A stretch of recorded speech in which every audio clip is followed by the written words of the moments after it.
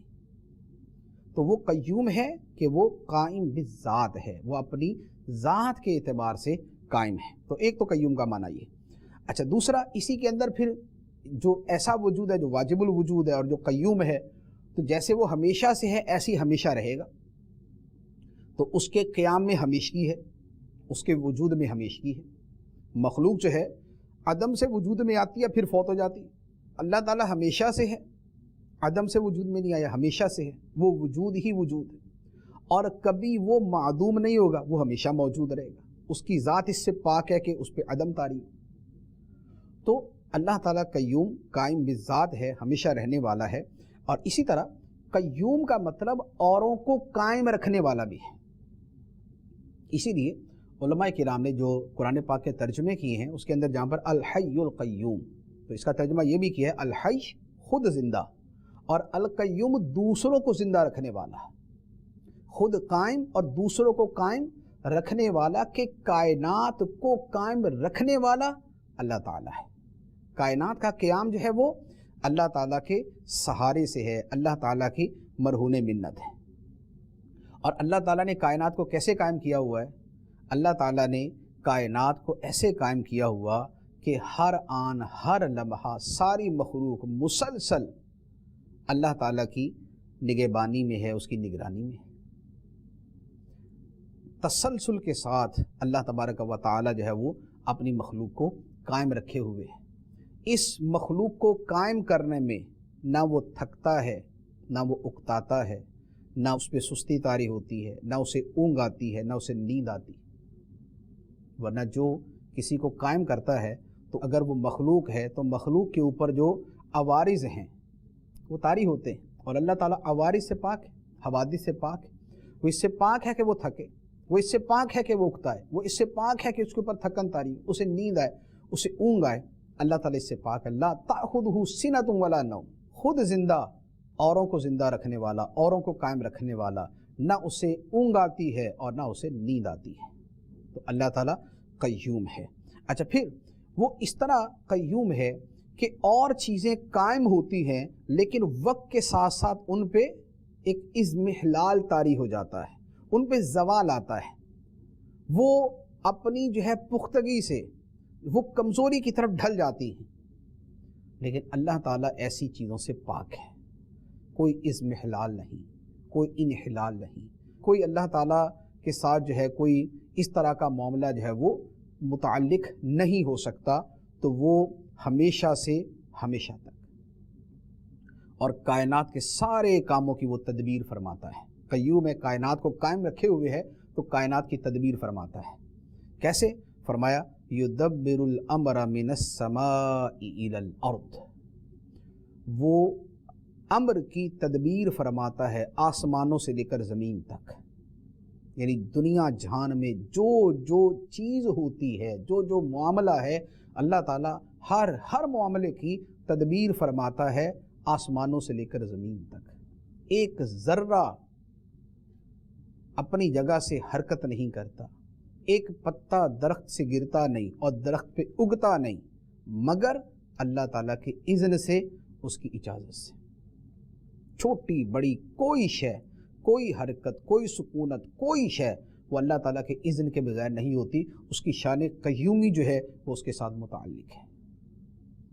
اسی طرح قرآن پاک میں ایک اور جگہ بہت خوبصورت انداز کے اندر اس کو بیان فرمایا قل من یرزقکم من السماء والارض ام من یملک السمع والابصار ومن یخرج الحی من المیت ویخرج المیت من الحی ومن یدبر الامر۔ فرمایا کہ اے حبیب تم ان لوگوں سے پوچھو، جو کفار مکہ تھے موسٹلی ان سے خطاب ہوتا تھا کہ اے حبیب علیہ السلام ان لوگوں سے پوچھو کہ آسمان و زمین سے تمہیں رزق کون دیتا ہے، یا آنکھوں اور کانوں کا مالک کون ہے، اور کون ہے جو زندہ کو مردہ سے نکالتا ہے اور مردہ کو زندہ سے نکالتا ہے، وَمَن يُدَبِّرُ الْأَمْرِ، اور سارے جہان کے کاموں کی تدبیر کون کرتا ہے۔ اے حبیب آپ ان لوگوں سے پوچھیں کون ہے رزق دینے والا، کون ہے مالک حقیقی، کون ہے زندگی دینے والا، کون ہے کاموں کی تدبیر کرنے والا۔ یہ جواب نہیں دے پائیں گے، اور جواب دیں گے تو پھر یہی کہیں گے فَسَيَقُولُونَ اللَّهُ، تو کہیں گے اللہ، یعنی اللہ ہے جو یہ سارے کام کرتا ہے۔ تو یہ اللہ تبارک و تعالیٰ کا جو تدبیر امر ہے یہ اس کا بیان ہے۔ ہاں یہ ہے کہ اللہ تعالیٰ جو نظام کائنات چلاتا ہے اس نے اس کے لیے اپنے خدمت گار مقرر کیے ہیں کہ اللہ تعالیٰ نے مختلف کام مختلف فرشتوں کے سپرد کیے ہوئے، کوئی فرشتہ کوئی ذمہ داری نبھاتا ہے، کوئی فرشتہ کوئی ذمہ داری نبھاتا ہے۔ قرآن پاک کے اندر اللہ تعالیٰ نے ان فرشتوں کی قسم بیان کی کہ جن کے حوالے اللہ تعالیٰ نے کائنات کے معاملات کیے ہیں۔ چنانچہ ارشاد فرمایا فَالْمُدَبِّرَاتِ أَمْرًا، پھر ان فرشتوں کے گروہوں کی قسم جو کاموں کی تدبیر کرتے ہیں، یعنی کوئی فرشتہ بارش برسانے پہ ہے، تو کوئی جو ہے وہ روح پھونکنے پہ ہے، کوئی صورت بنانے پہ ہے، تو کوئی لوگوں کی حفاظت پہ ہے، تو کوئی کسی کی روح نکالنے پہ ہے، اور کوئی جو ہے وہ زمین سے جو ہے وہ سونا نکالنے پہ ہے، کوئی کسی کام پہ، کوئی کسی کام پہ، کوئی بادل چلانے پہ ہے، کوئی جو ہے وہ خدا کے پیغام لانے پہ ہے، کوئی لوگوں کے نامہ اعمال لکھنے پہ ہے۔ بہت سارے فرشتے نا کرامن کاتبین یعلمون ما تفعلون، کہ اللہ تعالیٰ نے معزز لکھنے والے فرشتے مقرر کیے جو بندے کے اعمال لکھتے ہیں۔ اور اسی طریقے سے دوسرے کام جو روح قبض ہوتی ہے وہ حضرت ملک الموت علیہ الصلاۃ والسلام کے ذریعے، حضرت اسرائیل علیہ الصلاۃ والسلام کے ذریعے۔ قرآن پاک میں فرمایا قل یتوفاکم ملک الموت الذی وکل بکم، اے حبیب تم فرماؤ کہ اے لوگو تمہیں ملک الموت فوت کرتے ہیں، تمہاری روح قبض کرتے ہیں کون؟ ملک الموت الذی وکل بکم، جو تمہارے اوپر مقرر کیے گئے۔ تو ملک الموت موت کا فرشتہ یہ مقرر ہے اور وہ روح قبض کرتا ہے۔ تو یہ اللہ تعالیٰ نے جو چیزیں ہیں ساری وہ فرشتوں کے حوالے کی ہوئی۔ جبرائیل امین علیہ السلام تھے، وہی لانے کی ذمہ داری ان کے اوپر تھی کہ خدا کے پیغام وہ لے کے جاتے تھے۔ اسی طرح اللہ تعالیٰ کے وہ فرشتے ہیں جو خدا کا عرش اٹھائے ہوئے ہیں، ملائکہ مقربین ہیں، پھر سدرۃ المنتہا پر فرشتے ہیں، پھر وہ فرشتے تھے جو نبی پاک علیہ الصلوۃ والسلام کو معراج میں لے کر گئے، پھر وہ فرشتے کہ جو دنیا کے اندر ذکر کرنے والوں کو تلاش کرتے ہیں اور ان کا ذکر خدا کی بارگاہ میں پیش کرتے ہیں۔